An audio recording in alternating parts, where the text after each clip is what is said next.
మరికొద్ది సేపట్లో వనపర్తి జిల్లాలో బీసీ పొలిటికల్ జేఏసీ ఆధ్వర్యంలో జనబేరీ సభ నిర్వహించబోతున్నారు. ప్రస్తుతం మనం వనపర్తి జిల్లా పాలిటెక్నిక్ ప్రభుత్వ కళాశాల ఆవరణలో ఉన్నాం. విజువల్స్లో కూడా చూడొచ్చు. భారీగా ఈ సభ ఏర్పాట్లను కూడా ఇప్పటికే ఏర్పాటు చేస్తున్నటువంటి సిచ్యువేషన్. దీనికి సంబంధించి బీసీ పొలిటికల్ జేఏసీ స్టేట్ చైర్మన్గా ఉన్నటువంటి రాచాల యుగేందర్ గౌడ్ కూడా దీన్ని ఏర్పాట్లను పరిశీలిస్తున్నారు. సాయంత్రం 4 గంటల ప్రాంతంలో ఈ సభ ప్రారంభం కాబోతుంది. దీనికి సాంస్కృతిక కళా ప్రదర్శనల ద్వారా ఈ సభను ప్రారంభించి ఆ తర్వాత పూర్తిగా ఈ సభను బీసీలకు సంబంధించినటువంటి హక్కుల పోరాటం, హక్కుల సాధనకై కూడా దీన్ని ప్రధాన ఎజెండాగా కూడా తీసుకుపోయే అవకాశం కనిపిస్తుంది. ప్రజెంట్ మన దగ్గర బీసీ పొలిటికల్ జేఏసీ చైర్మన్గా ఉన్నటువంటి రాచాల యుగేందర్ గౌడ్ ఉన్నారు. ఆయనతో మాట్లాడదాం. అన్న, ఏంటి పూర్తిగా గత 2-3 రోజుల నుంచి కూడా ప్రచారం కొనసాగుతూ వస్తుంది. అసలు దీని ఎజెండా ఏంటంటే ఏం చెప్తారు మీరు? సమస్యల పరిష్కారం, హక్కుల సాధనకై ఈ యొక్క జనబేరీ సభ మేము నిర్వహిస్తూ ఉన్నాం. మేము జిల్లాలో తిరిగినప్పుడు, మార్నింగ్ వాక్ చేపట్టినప్పుడు, పర్యటించినప్పుడు మా దృష్టికి వచ్చినటువంటి అనేక సమస్యలను కొన్ని దశాబ్ద కాలంగా గత ప్రభుత్వంలో చేపట్టి వదిలేసినటువంటి పెండింగ్ పనులను కూడా ఈరోజు ప్రజల సమక్షంలో ప్రభుత్వానికి నివేదించాలనే సంకల్పంతోనే ఈరోజు ఈ యొక్క జనబేరీ సభ నిర్వహించబోతా ఉన్నాం. ఎందుకంటే ఒకటే, ఇప్పుడు జిల్లాలో గత 10 ఏళ్లలో మీరు ఏం చేసినో చూసినారు, ఎంత విధ్వంసం చేసినారో, ఎన్ని రకాల ఇబ్బందులని. మరి ఈ సంవత్సరాల అయింది కూడా వాటిపైన కూడా దృష్టి పెట్టాలి. మన జిల్లా అభివృద్ధి ముందుకెళ్ళాలి. ఎందుకంటే ఒక పాలమూరు బిడ్డ ఈరోజు ముఖ్యమంత్రిగా ఉన్నాడు. మళ్ళీ ఈ టైంలో ఆయన దృష్టికి తీసుకుపోయి మన జిల్లాను కూడా అభివృద్ధి చేసుకోవాలనే ఒక గొప్ప సంకల్పంతోనే మేము మా టీం పనిచేస్తూ ఉంది. ఇంకొకటి ముఖ్యంగా ఏంటంటే, ఈరోజు స్వాతంత్రం వచ్చినప్పటి నుంచి బీసీలకు బీసీకరణ చేయాలి, రిజర్వేషన్లు పెంచాలని చెప్పి కొన్ని ఏళ్ళ నుంచి కూడా 75 ఏళ్ళ నుంచి కొట్టుకుంటే ఎవ్వరు కూడా స్పందించిన పరిస్థితి లేదు. కానీ మొట్టమొదటిసారిగా ఒక పాలమూరు బిడ్డ ముఖ్యమంత్రిగా బాధ్యతలు చేపట్టిన వెంటనే కాంగ్రెస్ పార్టీ ఇచ్చినటువంటి మాట ప్రకారం ఈరోజు సమగ్ర కులగణన జరిపి ఈరోజు బీసీ రిజర్వేషన్లు కూడా 42% పెంచి అసెంబ్లీలో ఏకగ్రీవంగా తీర్మానం చేసినటువంటి ఘనత ఈరోజు రేవంత్ రెడ్డి గారికి దక్కుతుంది. మరి వాళ్ళు పార్లమెంటుకు పంపారు. మళ్ళీ అంత మంచి కార్యక్రమం చేపట్టినటువంటి కాంగ్రెస్ ప్రభుత్వానికి ఈ వేదిక ద్వారా మేము కృతజ్ఞతలు కూడా తెలియజేస్తూ ఉన్నాం. అందరి టీం అంతా రాష్ట్ర వ్యాప్తంగా కూడా మా ఆర్గనైజర్ వస్తున్నారు. అదేవిధంగా మా వనపర్తి జిల్లా వ్యాప్తంగా ఈరోజు మాకు ప్రజలు వస్తూ ఉన్నారు. 15 మండలాలు, 5 మున్సిపాలిటీ నుంచి కూడా ప్రజలు కూడా భారీగా ఈరోజు తరలి వస్తూ ఉన్నారు. అంటే బీసీలకు సంబంధించినటువంటి ఉద్యమాలు ఎన్ని నడిచినప్పటికీ, ఎన్ని సంఘాలు వచ్చినప్పటికీ చాలా చోట్ల అవి కొంతవరకే పరిమితం అయిపోయాయి. పూర్తిగా అక్కడ పుట్టుకొచ్చిన నాయకులు కూడా సర్టన్ పీరియడ్ వరకే దాన్ని కొనసాగిస్తూ ముందుకు పోయారు. కనుమరుగైపోయినటువంటి సిచ్యువేషన్. పొలిటికల్ చేసి ఆవిర్భావం తర్వాత రెగ్యులర్గా మీరు అది ఫాలోఅప్ చేస్తున్నారు. మరి భవిష్యత్తులో కూడా ఇదే విధంగా ఉండబోతుందా? మధ్యలో ఎక్కడైనా ఆగిపోయి అవాంతరాలు వస్తే వాటిని ఎట్లా ఫేస్ చేయబోతున్నారు? మీరు ఈరోజు ఒకటి గమనించాలి. చాలా ప్రజా సంఘాలు ప్రభుత్వం వాళ్ళ కోసము వాళ్ళ మెప్పు పొందడానికి అనేక భజన బృందాలుగా తయారైనాయి. కొన్ని అందరిని అనలేము. మరి మేము ఎన్నికల ముందు కూడా కాంగ్రెస్ పార్టీలో చేరాను. నేను స్వతహా కొంతమంది అభ్యర్థులు కూడా గెలుపు కృషి చేయడం జరిగింది, మీకు అందరికి తెలుసు. అయినప్పటికీ ప్రజా సమస్యలను ప్రభుత్వం దృష్టి తీసుకెళ్ళడానికే ఏనాడు కూడా మేము ఊరికే లేం కదా. మేము ప్రభుత్వాల పనిచేసినాం, ప్రభుత్వానికి మద్దతు ఇచ్చినాము, ప్రభుత్వం ఏర్పడడానికి ఈరోజు బీసీలు కారణమైనరు. అదే సందర్భంలో ఇప్పుడు ఈరోజు ప్రజలకు కూడా మంచి చేయాల్సిన బాధ్యత కూడా మా పైన ఉంది కదా. కాబట్టి ప్రజల విషయంలో బీసీ పొలిటికల్ చేసి రాజీ పడదు. ఎట్టి పరిస్థితుల్లో ప్రభుత్వానికి చేసే మంచి పనులకు మేము మద్దతు ఇస్తాము. అదే సందర్భంలో ప్రజలను ఇబ్బంది పెడితే కూడా ఊరుకునే ప్రసక్తి లేదు ఖచ్చితంగా. ఎందుకంటే గత ప్రభుత్వంలో ఎవడు విననాదు కూడా లేకుండే, గత బీఆర్ఎస్ ప్రభుత్వంలో విననాదు కూడా లేకుండే. కానీ ఇప్పుడు ఈ ప్రజా ప్రభుత్వంలో ప్రజలకు చాలా దగ్గరైంది. ఇంతకుముందు చూసినాం, ఇంత పెద్ద మీటింగ్లు పెట్టుకుంటే మాకు గతంలో పర్మిషన్లు వచ్చేటివి కావండి. గత 10 ఏళ్ల కాలంలో ఎన్నో మీటింగ్లు పెట్టినా, ఇబ్బందులు పెట్టి పోలీసుతో నిర్బంధాలు, అన్ని అక్రమ కేసులు పెట్టినారు. కానీ ఈ ప్రజాప్రభుత్వంలో మేము మీటింగ్ ఇట్లా పెట్టినాం, అప్లై చేసినామడే మాకు పర్మిషన్ రావడం, ఇంత సహకరించడం, గతంలో ఇంత ప్రజాస్వామ్యం ఉండేదే. కాబట్టి మంచి చేసే ప్రభుత్వానికి కూడా మనం మద్దతు ఇవ్వాల్సిన అవసరం ఉంది పార్టీల ఖచ్చితంగా అనేది మా ప్రధాన సిద్ధాంతము. ఖచ్చితంగా ప్రజల తరపున అదే సందర్భంలో కొట్లాడతాం మేము. అంటే మేము గతంలో కూడా చూసాము, బీఆర్ఎస్ గవర్నమెంట్ హయాంలో ఉన్నప్పుడు కూడా పూర్తిగా మీరు ఫైట్ చేశారు, కేసులు కూడా నమోదయ్యాయి.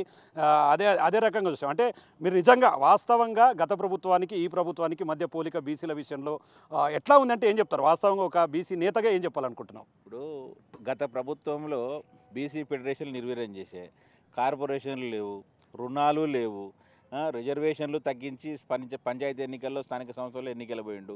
ఎవరిని అడిగిన పరిస్థితి లేదు. కానీ ఈ ప్రభుత్వం వచ్చిన తర్వాత బీసీ రిజర్వేషన్లు పెంచింది. ఈరోజు కార్పొరేషన్లు మళ్ళీ కూడా వాళ్ళ కార్పొరేషన్ చైర్మన్గా ప్రకటించింది. రేపు రాజీవ్ ద్వారా కొన్ని రుణాలు కూడా మంజూరు చేస్తూ ఉన్నారు. అదేవిధంగా ఒక పీసీసీ అధ్యక్షునిగా ఒక బీసీకి అవకాశం ఉన్నటువంటి ఘనత కాంగ్రెస్ పార్టీది. అంటే మంచి చేస్తే మంచి చెప్పాలి ఏదైనా. ఈరోజు 42% అనేది రిజర్వేషన్లు ఏ పార్టీ తీసుకునేది అంత సాహసం? ఈరోజు అందుడుతున్న బీఆర్ఎస్ పార్టీ ఇప్పుడు ముసర్ఖానీలు కరుస్తూ ఉంది. కవితా మోదీకు బీసీల పార్టీ అని. మరి ఇన్ని రోజు ఏం చేసినావు తల్లి నువ్వు? మీ నాయన్నే కదా. మీ అయ్య మళ్ళీ తగ్గించినప్పుడు నువ్వేం చేసినావు? ఈరోజు అందరు కలిసి పార్టీ మేము బీసీల కోసమే పుట్టినాం, బీసీల కోసం అంటే వాళ్ళకి అధికారం పోయింది కాబట్టి మళ్ళీ ఏ విధంగా అయితే సెంటిమెంట్తో అధికారం రాలేదు ఆలోచన. ఇంత తెలంగాణ సెంటిమెంట్తోనే కొన్ని రోజులు రాజకీయం చేసిండ్రు. ఇప్పుడు బీసీల సెంటిమెంట్ వాడుతుండ్రు. కానీ బీసీలకు పేటెంట్ హక్కు ఎవరికి లేదు. ఇప్పుడు కాంగ్రెస్ పార్టీకే దక్కుతుంది. ఎందుకంటే రిజర్వేషన్లు వాళ్ళు అమలు చేస్తూ అసెంబ్లీలో తీర్మానం చేసిండ్రు కదా. ఖచ్చితంగా రేపు పొద్దున స్థానిక సంస్థలలో కూడా 42%తో ఎన్నికలు కోవాలన్నదే కాంగ్రెస్ పార్టీ ఆలోచన చేస్తూ ఉంది. అదే సందర్భంలో ఒకవేళ పార్లమెంట్ ఆమోదించకపోతే కూడా పార్టీ పరంగా 42% టికెట్లు ఇచ్చి పోటీ చేస్తామని చెప్పి ఈరోజు పీసీసీ అధ్యక్షుడు కానీ ముఖ్యమంత్రి గారు ప్రకటించడం దాన్ని కూడా హర్షించాల్సిందే. ఎందుకంటే ఈరోజు జనరల్ టికెట్లు ఎవరు ఇవ్వండి. ఆ రిజర్వేషన్లు వస్తే ఆ సామాజిక వర్గం ఎన్నికవుతారు. ఆ సామాజిక వర్గం కొద్దిగా అభివృద్ధి అవుతుంది. ఆ సామాజిక వర్గం ఆలోచనలు కూడా మారుతాయి. విద్యాపరంగా, ఉద్యోగాల పరంగా, రాజకీయంగా ఎదుగుతాయి. ఈరోజు బీసీలు రాజ్యాధికారానికి దగ్గర అవుతారని ఆలోచించే ఈరోజు కాంగ్రెస్ పార్టీ నిర్ణయం తీసుకుని దానంతా కూడా మేము స్వాగతిస్తాము. అంటే ఈరోజు చూస్తున్న వనపర్తి జిల్లాలో ఈరోజు ఇక్కడ సభ ఏర్పాటు చేస్తున్నారు. మొత్తంగా ఉమ్మడి జిల్లాలో మీరు పాదయాత్రలు అటువంటివి నిర్వహించారు. బీసీల సమస్యల కోసం, సాధన కోసం కొట్లాడుతూ వచ్చారు. మరి ఇక్కడి ఉమ్మడి జిల్లాకే పరిమితం అవుతుందా? ఇట్లాంటి కార్యక్రమాలు వేరే ప్రాంతాల్లో, రాష్ట్రంలో మరెక్కడ చోటైనా స్టార్ట్ చేయబోతున్నాం? అది ఇక్కడి వరకే స్టాప్ కాబోతుందా? ఇప్పుడు అంతటా కూడా ఇది ఆరంభం. మీకు గతం కూడా తెలుసు. రాష్ట్ర వ్యాప్తంగా కూడా బీసీ పొలిటికల్ చేసి అనేక ఉద్యమాలు చేసింది. ఈ హెచ్ఆర్సీలో కేసులు పెట్టిన నా మీద కూడా దగ్గర 20 పైగా కేసులు పెట్టినటువంటి బీఆర్ఎస్ ప్రభుత్వము. ఈరోజు ఏసీబీకి కేటీఆర్కు మన నోటీసులు వచ్చినాయి. ఆల్రెడీ ఓఆర్ఆర్ మీద నేను కూడా ఏసీబీలో కంప్లైంట్ చేసిన. అప్పుడు దాని మీద కూడా నోటీసులు త్వరలో రాబోతా ఉన్నాయి కేటీఆర్ గారికి. మా కంప్లైంట్ మీద కూడా నిన్ననే మాకు ఆఫీస్ నుంచి ఫోన్ వచ్చింది. సిబిఐలో కూడా కంప్లైంట్ ఇవ్వడం జరిగింది. అంటే ఏదైనా సామాజిక అంశాలనే బీసీ పొలిటికల్ చేసి మా రాజ్యాధికారం కోసం మేము అలిపిరిగా కూడా పోరాటం చేస్తూనే అన్ని ప్రజా సమస్యల మీద ఈరోజు జిల్లాలో పోరాడుతూ ఉన్నాం. జిల్లాలో ప్రతిపక్షం ఏం చేస్తూ ఉందని అడుగుతున్నా. గతంలో అధికారం ఉన్న రోజులు 10 సంవత్సరాలు మీరు ఎంజాయ్ చేసినారు. అధికారం పోగానే సంవత్సరాల నుంచి ప్రజల మూలను ఏ సమస్యల మీద ఎవరు మాట్లాడుతున్నారు? రైతులు అంత ఇబ్బంది పడుతుంటే కూడా ప్రతిపక్ష పార్టీ ఏడ పని చేస్తూ ఉంది. మరి అధికార పక్షాన్ని నిలదీయాల్సిన ప్రతిపక్షం ఈరోజు ఫెయిల్ అయింది. కాబట్టి ఆ ప్రతిపక్ష పార్టీ ప్రజల పక్షం ఈరోజు బీసీ పొలిటికల్ చేసి పోరాటం చేస్తూ ఉంది. ఇంకోటి ఈ సందర్భంగా చెప్తా ఉన్నాం. గతంలో ఇక్కడ బీసీ ఎమ్మెల్యేలుగా పనిచేశారు డాక్టర్ జయరాములు గారు కానీ, డాక్టర్ బాలకృష్ణయ్య గారు కానీ. మరి గతంలో వాళ్ళ బంధువులు ఆయన పేరు చెప్పుకొని గెలిచిన వాళ్ళు కూడా వాళ్ళని పట్టించుకున్న పరిస్థితి లేదు. కానీ గత 2 నెలల కింద ముఖ్యమంత్రి ఇక్కడ వచ్చిన సందర్భంగా ఇంటిగ్రేటెడ్ భవనాలకు, తర్వాత హాస్పిటల్ నిర్మాణానికి బీసీ ఎమ్మెల్యేల పేర్లు పెట్టాలని చెప్పి మేము అడిగిన వెంటనే స్థానిక ఎమ్మెల్యే వనపర్తి ఎమ్మెల్యే గారు ఒక ప్రత్యేక చొరవ తీసుకొని సీఎం దృష్టికి, ఇదే మీరు చూసిన లైవ్లో సభా వేదిక దృష్టి సీఎం గారి దృష్టికి అయితే వెంటనే ఆయన బీసీ మహనీయుల పేర్లు పెట్టి గౌరవించినటువంటి చరిత్ర ఈరోజు రేవంత్ రెడ్డి గారిది, మేఘారెడ్డి గారిది. అంటే ఇక్కడ మంచి చేస్తే కాబట్టి మంచి. అదే సందర్భంలో ఈరోజు బీసీలకు రావాల్సిన న్యాయపరంగా దక్కాల్సిన అవకాశాలను, రాజకీయంగా దక్కాల్సిన వాటాలపై కూడా ఖచ్చితంగా నిలదీస్తాం, పోరాటం చేస్తాం. అంటే ఓవరాల్గా చివరిగా బీసీ ప్రజల సమస్యలు కావచ్చు, బీసీ సమస్యలు కావచ్చు, ఇదంతా ఉండబోతుంది. మేజర్గా దీని ద్వారా మీరు లాస్ట్గా మీరు ఇవ్వబోయే మెసేజ్ ఏంటి? అంటే ఇది కాకుండా మీరు ఏమి ప్రభుత్వం నుంచి ఎక్స్పెక్ట్ చేస్తున్నారు? మేము ఒకటే చేస్తూ ఉన్నాం. ఈరోజు హక్కులు కానీ, సమస్యలు కానీ భిక్షమెత్తితే రావు, శివమెత్తితేనే వస్తాయి. ఈ జనబేరి ద్వారా జనబేరి మోగించి సమస్యలు పరిష్కరించుకుందామని జిల్లా ప్రజలకు పిలుపునిస్తున్నాం. మేము చూస్తున్నాం ఇక్కడ ఓవరాల్గా చూస్తే మాత్రం గత ప్రభుత్వం హయాంలో 10 సంవత్సరాల కాలంలో కొట్లాడిన బీసీలకు ఎక్కడ కూడా న్యాయం దక్కలేదు. ఎప్పుడైతే కాంగ్రెస్ పార్టీ అధికారంలోకి వచ్చిందో బీసీ కులగణనలు, రిజర్వేషన్లు ఇవంతా కూడా పూర్తిగా స్థాయిలో చేస్తూ ముందుకు పోతుంది.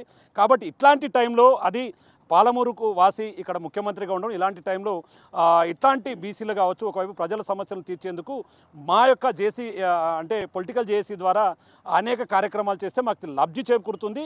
ఒకవైపు ప్రభుత్వం పక్షాన ఉంటూనే మరోవైపు ప్రజల సమస్యలను తీర్చేందుకు ప్రతిపక్షం చేయలేనటువంటిదంతా కూడా మేమే చేస్తూ ముందుకు వెళ్తున్నాం. దీని ద్వారా బీసీల రాజ్యాధికారం అదేవిధంగా బీసీలకు సంబంధించి వారికి రావాల్సినటువంటి సీట్ల విషయం వారికి రావాల్సినటువంటి హక్కులపై ప్రధాన పోరాటంగా ఈ యొక్క జనబేరి సభ ఉండబోతుందని చెప్పి కూడా బీసీ పొలిటికల్ జేఏసీ చైర్మన్గా ఉన్నటువంటి రాచాల యుగేందర్ గౌడ్ చెప్తున్నటువంటి సిచ్యువేషన్ ఇక్కడ కనపడుతుంది. ఏదేమైనప్పటికీ మరికొద్దిసేపట్లో సభ ప్రారంభం కాబోతుంది. సభలో కూడా పూర్తి స్థాయిలో ఆయన మాట్లాడుతున్నారు కాబట్టి సర్వత్రా ఆసక్తి నెలకొన్నటువంటి సిచ్యువేషన్ వనపర్తి జిల్లాలో కనిపిస్తుంది. ఇది ఓవరాల్గా ఇక్కడ అప్డేట్. కెమెరా పర్సన్ నగేష్తో శంకర్, బిగ్ టీవీ, వనపర్తి నుండి.